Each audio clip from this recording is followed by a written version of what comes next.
안녕하십니까. 독서하는 마라토너 박종필입니다.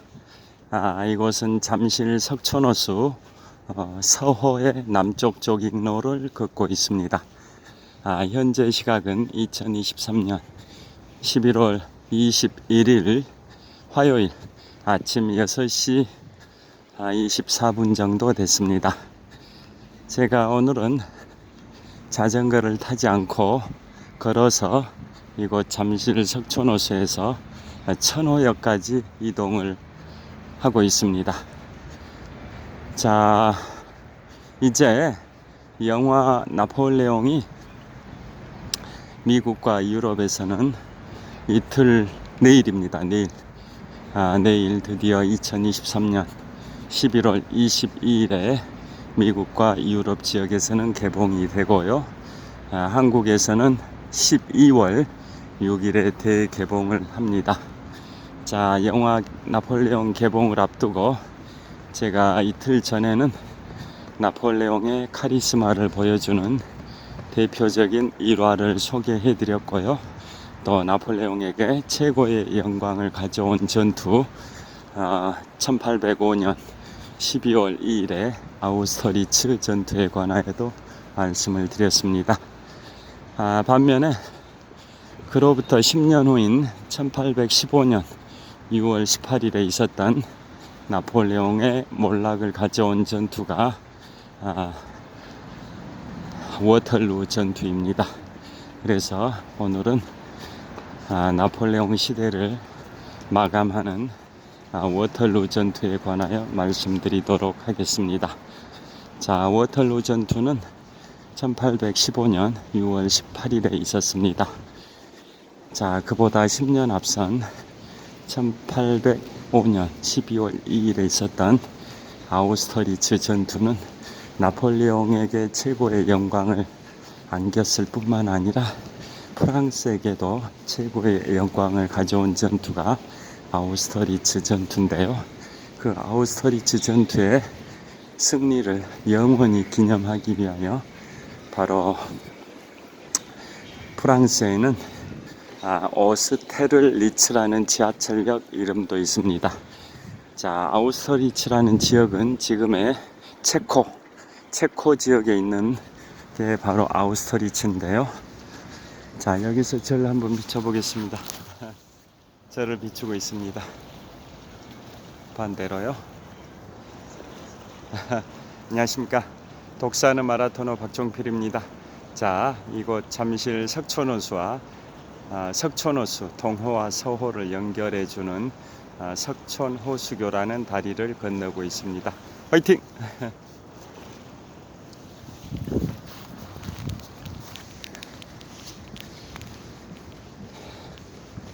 달리기를 하는 분들, 산책하는 분들, 각자의 방식으로 오늘 11월 21일 화요일을 힘차게 열어가는 분들이 꽤 많이 있습니다. 자, 그래서 아우스터리츠라는 지역은 지금의 체코 지역인데요.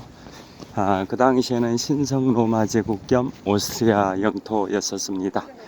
그래서 그 아우스터리츠 전투는 결국은 프랑스가 신성 로마 제국과 러시아의 연합군을 격파했고 나폴레옹과 프랑스에게 최고의 영광을 가져온 전투였는데요.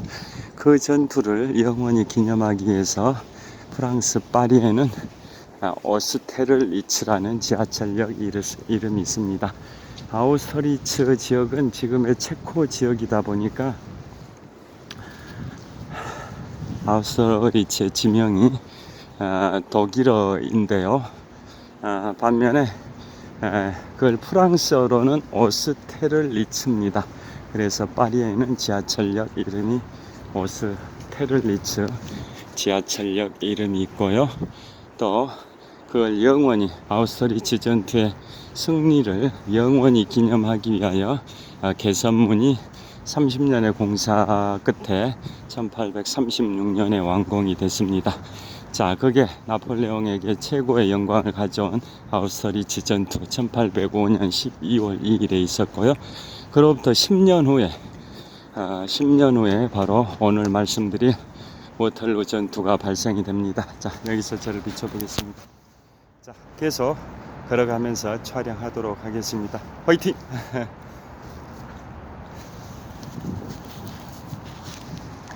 자, 그로부터 10년 후인 1815년 6월 18일에 있었던 게 워털루 전투고, 그 워털루 전투는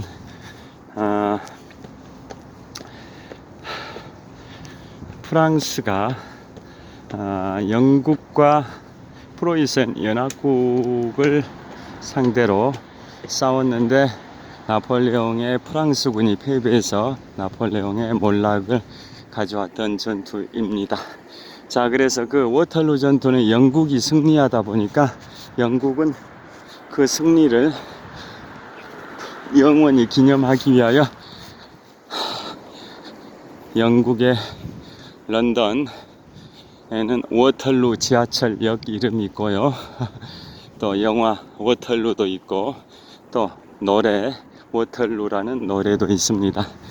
자, 그러니까 결국은 그보다 10년 앞선 아우스트리츠 전투는 프랑스가 신성 로마 제국과 러시아 연합국을 꺾어버렸기 때문에, 그걸 기념하기 위해서 프랑스 파리에 오스테를리츠 지하철역이 있듯이, 반대로 그로부터 10년 후인 1815년 6월 18일에 있었던 워털루 전투는 영국과 프로이센 연합국이 프랑스를 꺾어버렸기 때문에, 그것을 영원히 기념하기 위해서 영국의 런던에는 워털루 지하철역 이름이 있습니다. 자, 그러면 워털루 전투의 시대적 배경을 보면, 자, 나폴레옹은 1812년 러시아 원정에서 실패를 합니다. 러시아의 수도 모스크바를 5주 동안 점령했습니다마는 러시아의 황제가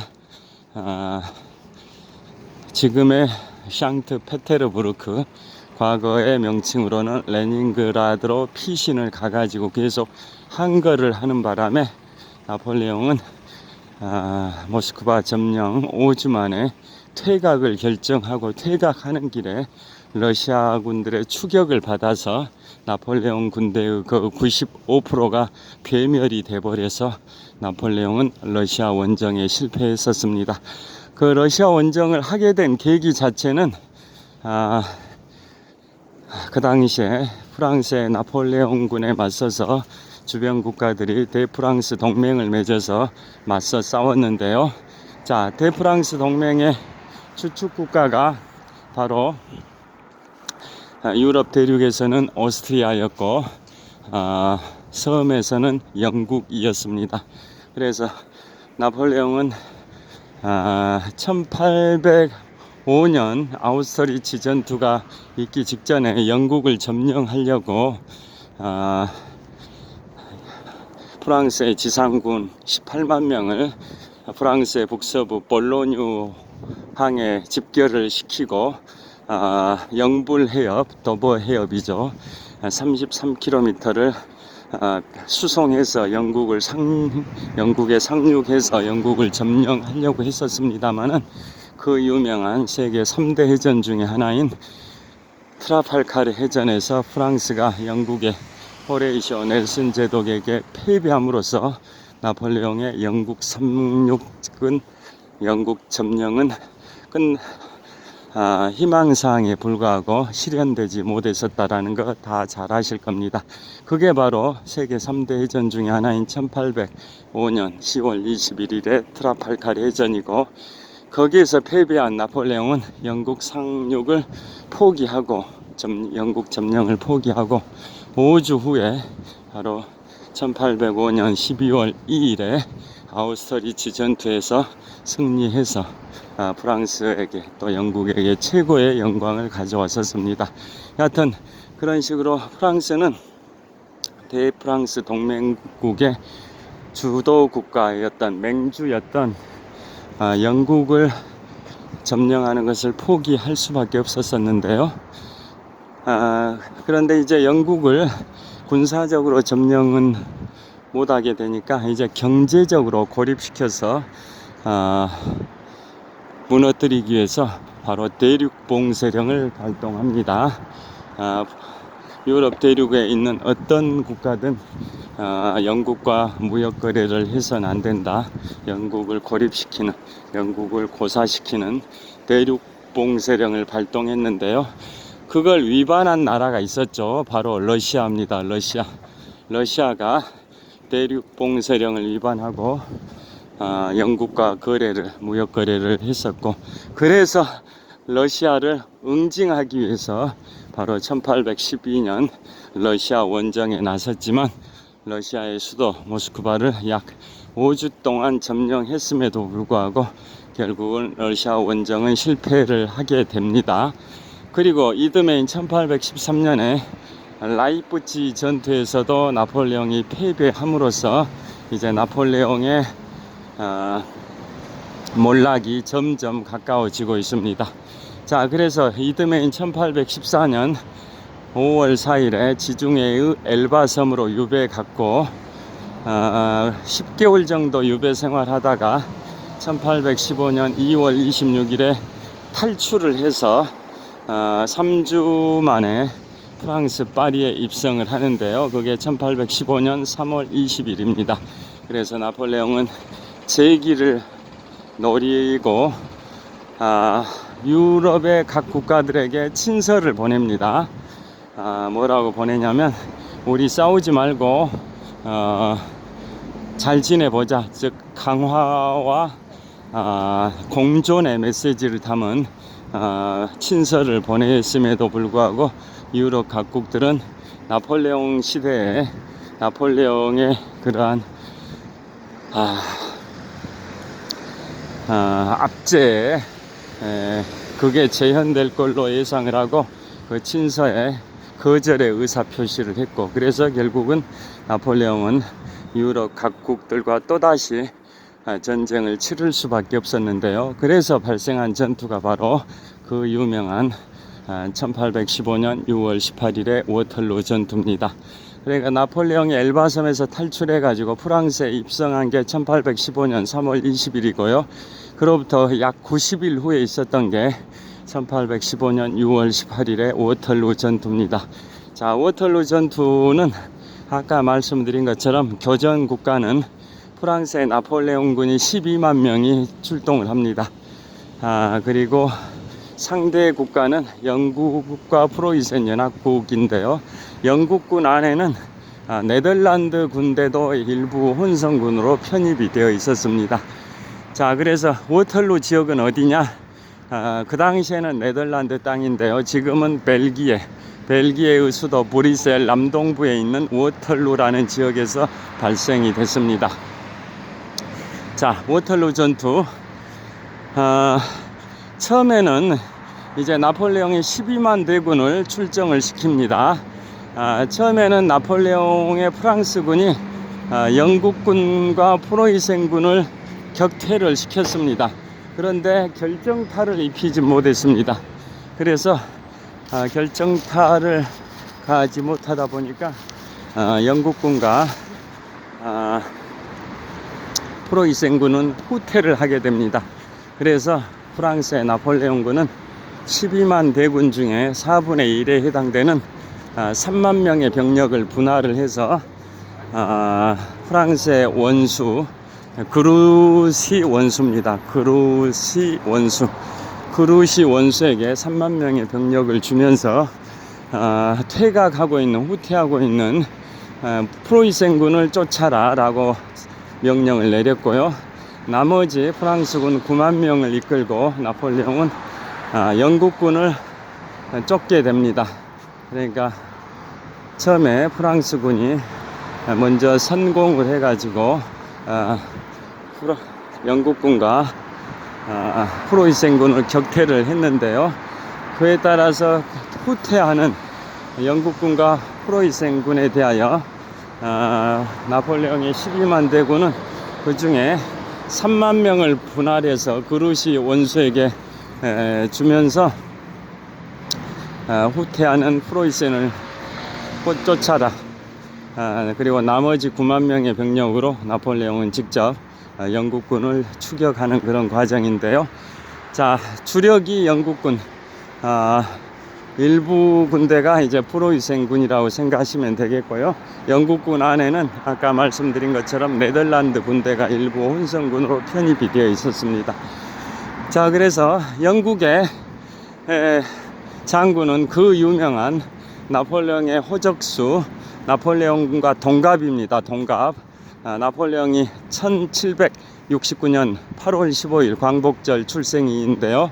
같은 연도인 1769년에 태어났던 아서 웰즐리 웰링턴 공작, 이분이 바로 웰링턴 공작, 웰링턴 장군으로 많이 알려졌는데요. 자, 이분이 바로 워털루 전투에서 나폴레옹을 꺾어버렸던 영국의 명장이고, 나중에 25대 영국 총리와 28대 영국 총리를 지내기도 했습니다. 자, 워털루 전투의 승리의 주역이 영국의 웰링턴 장군인데요. 1815년 6월 18일 워털루에서 나폴레옹을 꺾어버렸고, 그로부터 약 한 13년이 지난 1828년부터 1830년까지는 웰링턴이 제25대 영국 총리를 했고요.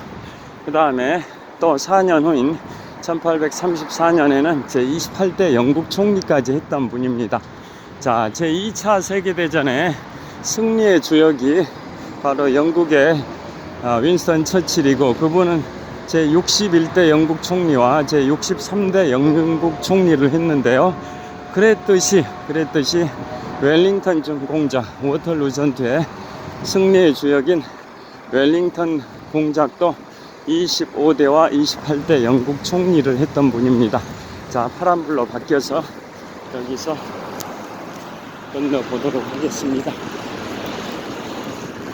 신호가 파란불로 바뀌어서 건너도록 하겠습니다. 자, 올림픽공원 앞 삼거리입니다. 제가 올림픽공원 앞 삼거리를 지나고 있습니다. 현재 기온은 약 1.5도, 영상 1.5도 정도 되는 것 같습니다. 걷고 있다 보니까 등에 땀이 나기 시작했습니다. 이곳은 지금부터 35년 전 1988년 제24회 서울올림픽을 개최했었던 올림픽공원의 정문 역할을 하는 평화의 문 광장입니다. 자, 평화의 문을 비춰보겠습니다. 자, 평화의 문을 비추고 있습니다. 자, 평화의 문. 그 다음에 지하철 8호선 몽촌 토속역입니다. 자, 자, 이곳은 올림픽공원의 정문 역할을 하는 평화의 문이 있는 평화의 문 광장입니다. 자, 이번에는 롯데월드타워 방향입니다. 자, 계속 가면서 말씀드리겠습니다. 자, 그래서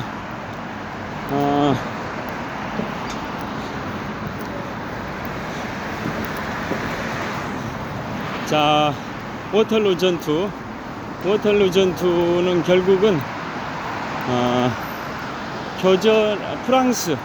프랑스의 나폴레옹이 영국과 프로이센 연합군을 상대로 해서 전투를 벌였는데, 프랑스가 패배해서 나폴레옹의 몰락을 가져왔던 전투가 바로 워털루 전투인데요. 자, 워털루 전투 초반에는 프랑스가 영국과 프로이센 연합군을 격퇴를 했지만 결정타를 입히지 못해 가지고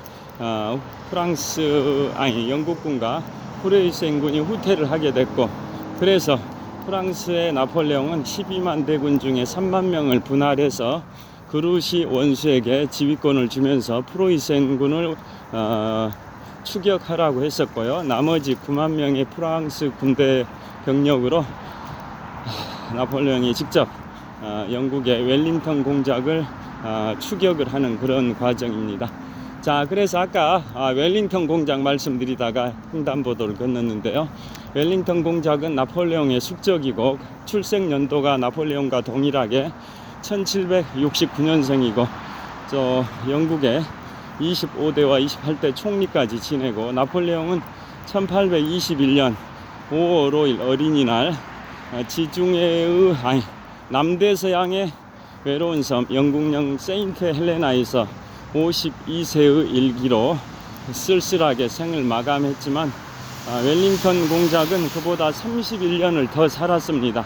그래서 1852년 83세의 나이로 서거를 했습니다.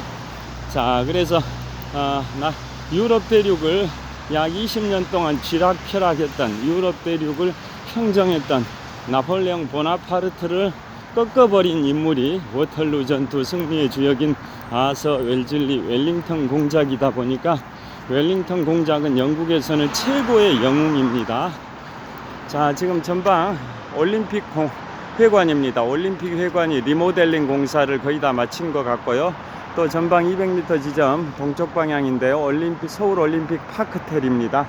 그 다음에 이쪽은 북서쪽 방향인데요. 자, 지금부터 한 15년쯤 전 잠실 시형 아파트가 재건축된 파크리오 아파트입니다. 자, 그래서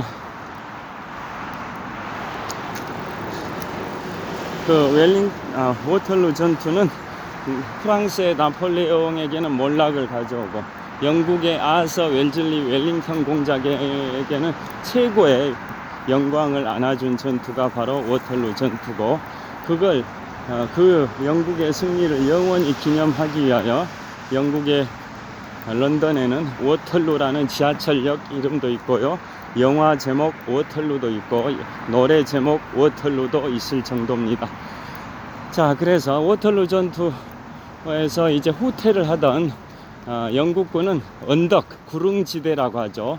언덕에다 4km에 걸쳐서 진을 치게 됩니다. 방어 진을 치게 되고, 그 워털루 전투에서 영국이 승리하는데요, 그 웰링턴 공작이 방어 전투의 최고의 진수를 보여줬다라는 평가를 받는 게 바로 워털루 전투입니다. 그러니까 프랑스가 공격을 하는 입장이고 영국은 방어하는 입장이었는데요, 수비 방어 전투의 최고의 진수를 보여준 전투가 1815년 6월 18일의 워털루 전투입니다. 자, 그래서 영국이 방어 진지를 언덕 위에 형성하고 있었는데요, 초반에 공격은 어디가 했냐, 프랑스에 네 장군이 있습니다. 네 장군, 이름이 외자입니다. 대답할 때 네라고 대답하지 않습니까? 한글 표기가 똑같습니다. 네 장군이라고 프랑스에 명장이 있는데요, 자, 그분은 어떤 인물이냐면 나폴레옹 전쟁 시대에 나폴레옹의 왼팔 역할을 했다고도 볼 수 있는 네 장군인데요, 그 네 장군은 나폴레옹이 1815년 2월 26일 엘바섬에서 탈출을 하고 프랑스 파리를 향해서 진격을 하는 3주 그 과정이 있는데요, 그때 그 당시에 프랑스의 부르봉 왕조의 루이 18세 국왕이 나폴레옹이 엘바섬에서 탈출했다 하니까 토벌대를 보냅니다. 토벌대. 그래서 다들 토벌대로 갔던 인물들이 다 나폴레옹의 카리스마에 압도돼 가지고 다 항복을 해버리는데요, 마지막으로 루이 18세가 히든 카드로 보냈던 토벌대의 마지막 카드가 바로 네 장군입니다. 네 장군은 별명이 용사 중의 용사입니다. 용맹스러운 전사를 용사라고 하지 않습니까? 별명이 용사 중의 용사라는 별명을 갖고 있는 네 장군. 자, 서울 올림픽 파크텔입니다. 자, 서울 올림픽 파크텔. 자, 서울 올림픽 파크텔을 촬영하고 있습니다. 자, 용사 중의 용사인 네 장군이 루이 18세가 선택한 마지막 토벌대장이었는데요, 그 네 장군마저도 나폴레옹의 카리스마에 압도돼 가지고 결국은 항복을 해버리는 바람에 루이 18세는 영국으로 망명을 하고 프랑스의 나폴레옹은 프랑스 파리에 1815년 3월 20일에 입성해서 다시 재기를 노렸고, 그로부터 90일 후에 발생된 게 워털루 전투, 지금 말씀드리고 있는 워털루 전투입니다. 자, 그 워털루 전투에서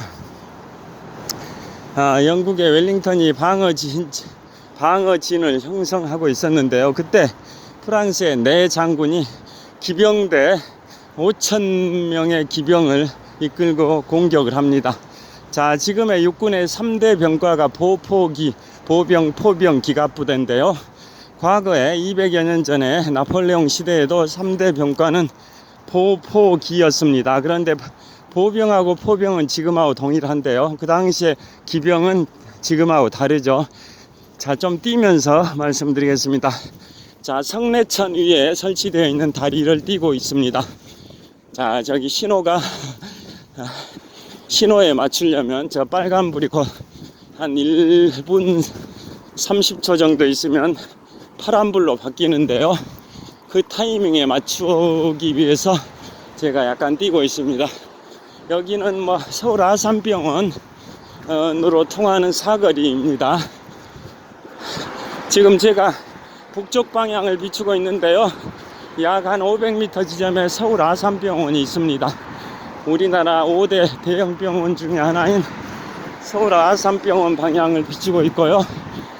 거기에 가기 위해서는 이 앞에 있는 사거리를 통과해야 되는데, 이제 한 30초 정도 있으면 횡단보도 신호가 파란불로 바뀝니다.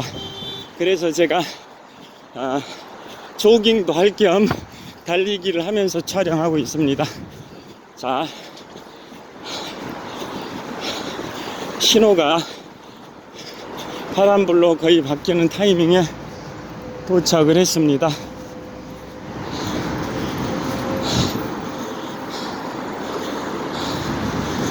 자, 거의 다 곧 신호가 바뀔 겁니다. 저를 촬영하겠습니다. 신호가 거의 바뀌는 타이밍입니다. 자, 신호 거의 바뀔 것 같습니다. 자, 파란불로 바뀌었습니다.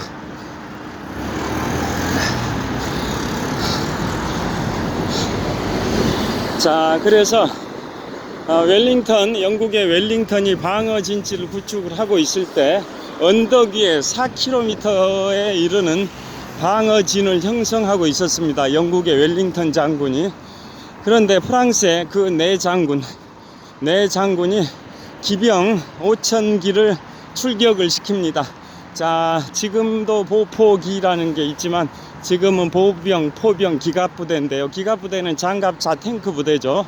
그런데 그 당시에는 200여 년 전에 보포기는, 보병과 포병은 지금하고 똑같습니다. 보병은 걸어다니는 병력, 포병은 대포를 쏘는 병력.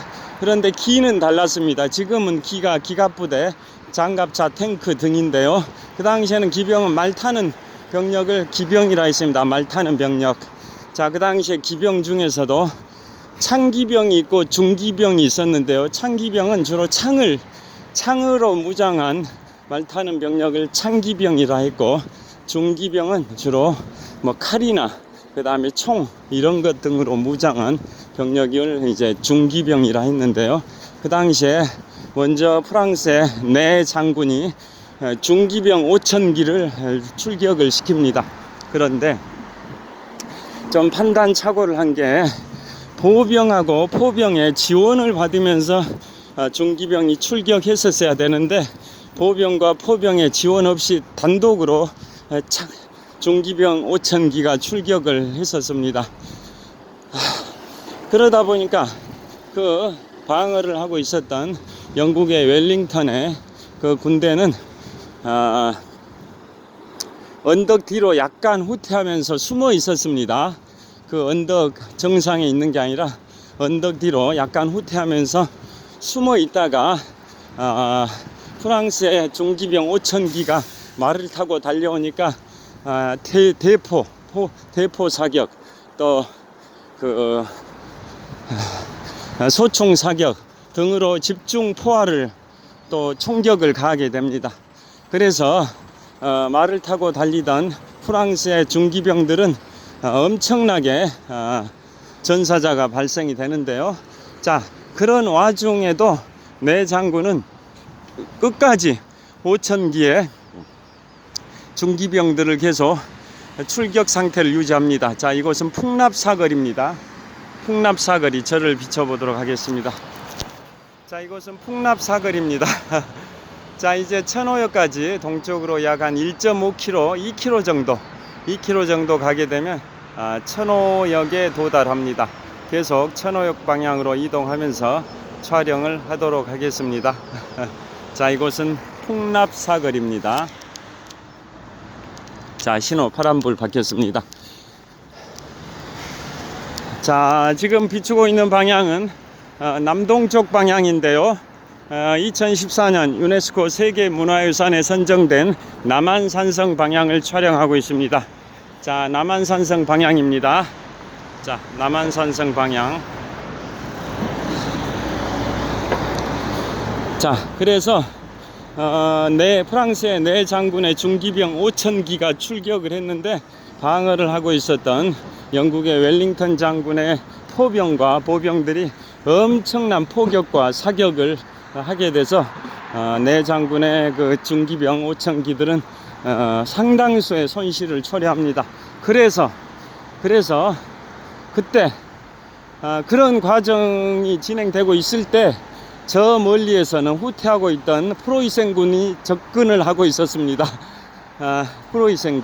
프로이센군이 접근을 하고 있다 보니까 나폴레옹은 4개의 사단을 프로이센을 방어하기 위해서 군대를 분할을 합니다.